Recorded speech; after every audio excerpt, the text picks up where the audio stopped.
បាទសូមគោរពលោកស្រីប្រធានក្រុមប្រឹក្សាឃុំសូមគោរពបងអូនជាវីរៈកងទ័ពដែលការពារនៅព្រំដែនដោយថ្ងៃនេះគុណម្ចាស់មានទឹកបតីបាទបានជូនតីយទានព្រមទាំងលោកមេភូមិគណៈកម្មការចានៅក្នុងវត្តពានីយើងទាំងអស់នេះចូលរួមជាមួយលោកស្រីប្រធានក្រុមប្រឹក្សាឃុំបាទលោកស្រីទីបយ៉ារ៉េមជាមេឃុំពានីហើយមានតីយទានជូនដល់ប្អូនជាវីរៈកងទ័ពការពារនៅព្រំដែនចំនួន2នាក់ដោយក្នុងនោះគឺរួមមានអង្គ2B ក្នុង 1B 25 គីឡូជូនក្នុងមួយនាក់ 1B ភេទជ្ជៈ2កេសទឹកបរិសុទ្ធ2កេសមីជាតិ4កេស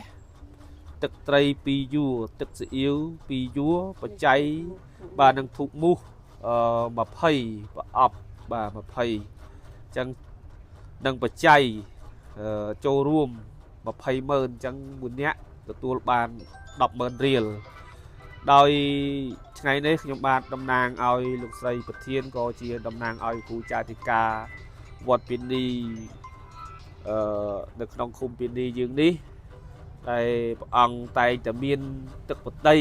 ទឹកចិត្តអាណិតអាសូរដល់បងបងប្អូនដែលជាវីរៈកងទ័ពដែលការពារនៅជួរមុខដើម្បីជួយជាតិយើងបាទឲ្យវាបានសុខសន្តិភាពបាទក្រោមការដឹកនាំរបស់សម្ដេចអតីតសម្ដេចតេជោហ៊ុនសែនព្រមទាំងនឹងសម្ដេចបវរធិបតីហ៊ុនម៉ាណែតដល់កំពង់ខ្ពស់បាទការដឹកនាំនេះគឺឈានទៅរកសុខសន្តិភាពទាំងអស់ជូនប្រជាពលរដ្ឋអញ្ចឹងខ្ញុំបាទតំណាងឲ្យបង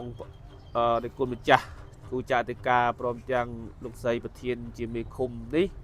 មានអ្វីជូនដល់ប្អូនទាំងពីរនាក់ទេមានតែតីយទានបន្តិចបន្តួចជាលើកទឹកចិត្តដល់កម្លាំងបងប្អូនទាំងពីរហើយក៏ជូនពរឲ្យប្អូនទាំងពីរនេះឲ្យជាសះស្បើយហើយជួយជាតិការពារឲ្យមានកម្លាំងឈ្នះសត្រូវគ្រប់ឧបសគ្គណាមួយដែលមកបៀតបៀនប្អូនសូមឲ្យចាត់ខ្ចាយទៅវិញទាំងអស់ណាបងប្អូនណាសូមអនុមោទនាបុណ្យទាំងអស់គ្នាហ្នឹងហើយសាធុអរគុណច្រើនបុគ្គលជូនជើញបងទទួលបាទចាំនេះមកបានបុណ្យទាំងអស់គ្នាហ្នឹងហើយចែកបុណ្យទាំងអស់គ្នាហ្នឹងហើយក៏បានចាសូមជាសិលឹកមួយ